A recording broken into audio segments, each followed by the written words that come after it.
Okay, trigger alert. Oh my gosh, it happened again. This happens frequently.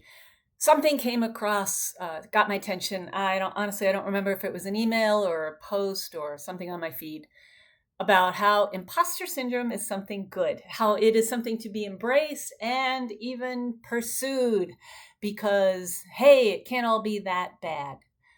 I vehemently disagree. For one thing, yeah, who wants to live under that much stress and anxiety?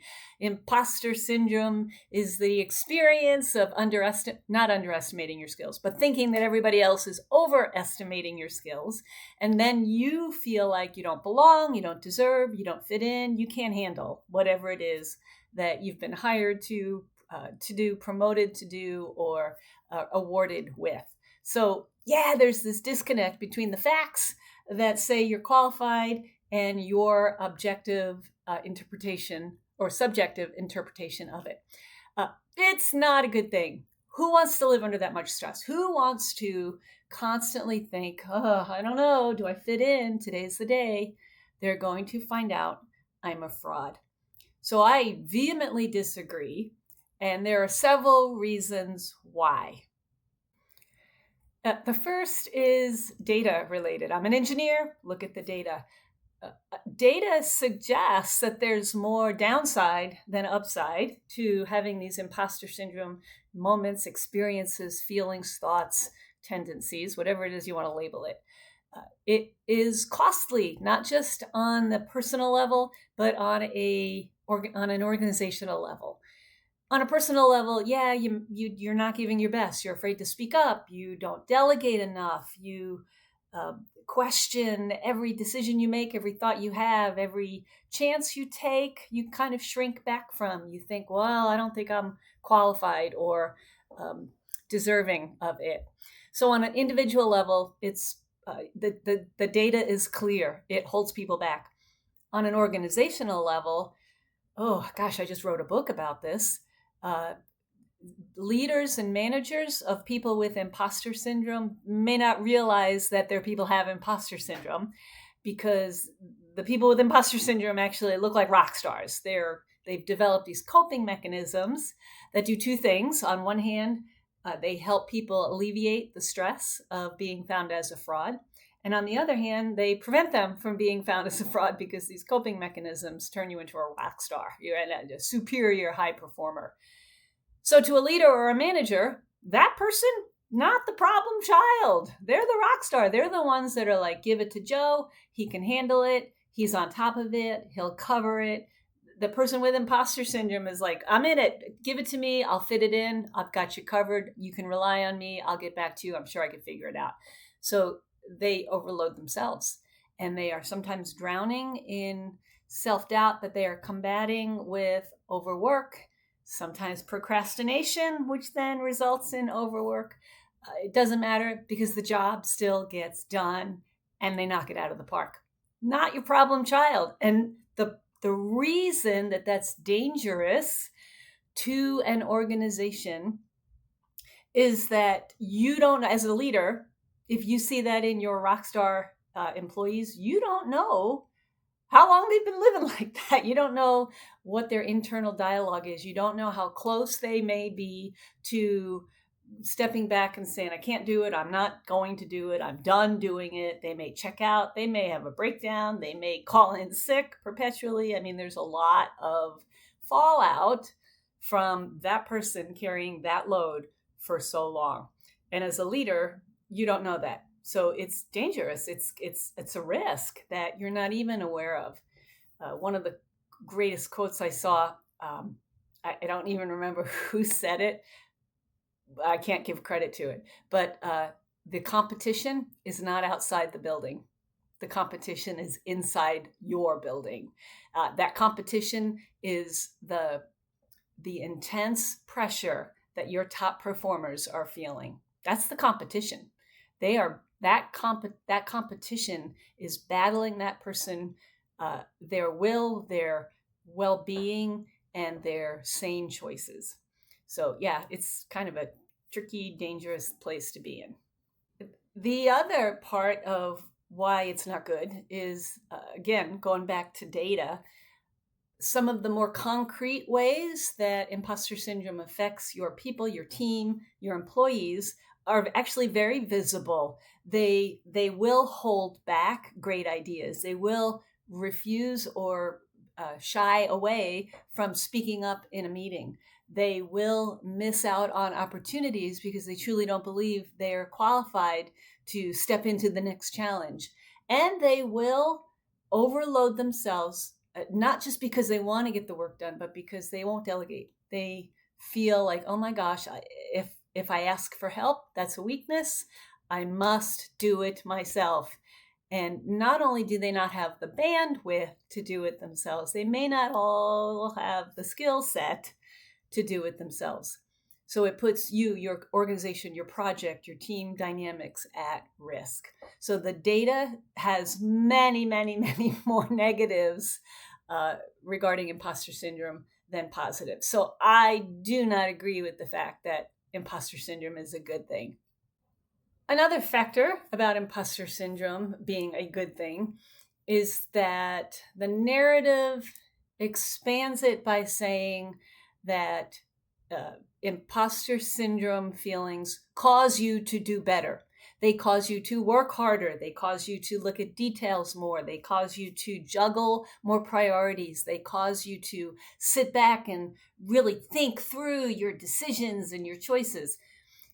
The thing is, that's not what the data says. Again, going back to the data. Okay, I'm an engineer. You have to look at the difference between causation and correlation. Causation means that if you see A and B, A causes B. That's causation, right? Correlation is if you see A and B, they may accompany each other, but they may not necessarily cause or be the result of the other. The narrative that says imposter syndrome is good because it causes you to be a better worker is assuming a causation relationship, and that is not true. It's not true because they correlate but don't causate. Does that make sense? I mean, imposter syndrome experiences correlate with successful people. So you've got a successful person. Take away the imposter syndrome experience. That successful person got to be successful not because they felt like a fraud and were compelled to work harder or delegate less or take on more responsibility. No, that person became a success because they're hard workers. They have a great work ethic. They have a curiosity that causes them to dig deeper and look at details. They are successful because they are truly skilled to do probably different tasks that other people can't do or haven't learned yet how to do. So it's not a matter of, oh, I have to do it myself. It's a matter of, no, I've got the skill and the time and the resources to do it myself. So having imposter syndrome doesn't cause you to be a better employee. But being a better employee causes you to be a successful employee, and it happens to be accompanied by these imposter syndrome experiences and feelings. It is correlated, it is not caused by it. Big difference. I like to draw the analogy of the check engine light in your car. You're driving along, your check engine light goes on and you panic. You think, uh-oh, what is it? And what do? You pull off to the side. Well, hopefully you should. You should pull off to the side because you don't know what the problem is. That check engine light doesn't really give you a lot of useful information because you don't know if the fix is a $2 fix or a mortgage payment fix. So you pull off to the side and you start to evaluate. You look at the systems, you take it in for check, you dig deep to find out what is the cause of the check engine light. Imposter syndrome is your check engine light. It is not telling you that it caused the problem. It is telling you something is a problem. And the problem is something that you have to dig deep into. You have to evaluate, pull your systems one at a time apart, diagnose why do you feel this imposter syndrome experience. You have to ask yourself questions. Why am I doing that? How long have I been doing that? What does it benefit me to do that? So you systematically dismantle all of the thoughts and the patterns, the behaviors that are causing you to feel like an imposter. So that check engine light, yeah, it's just a warning sign. It is not a move ahead sign. You don't want to push through when the check engine light goes on. And finally, there are 3 very critical, specific dangers to adopting this imposter syndrome is good stance.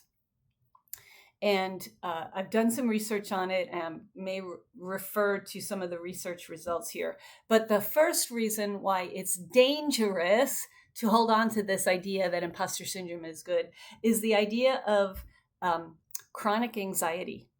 It perpetuates anxiety. And oh my gosh, if you know anything about how the body works, how the brain works, how your amygdala is in control, your blood chemistry gets into an alarm state. When you, for example, when that check engine light goes on, you kind of freeze and panic, your body is being flooded with biochemical reactions and chemicals that just totally mess with your thinking.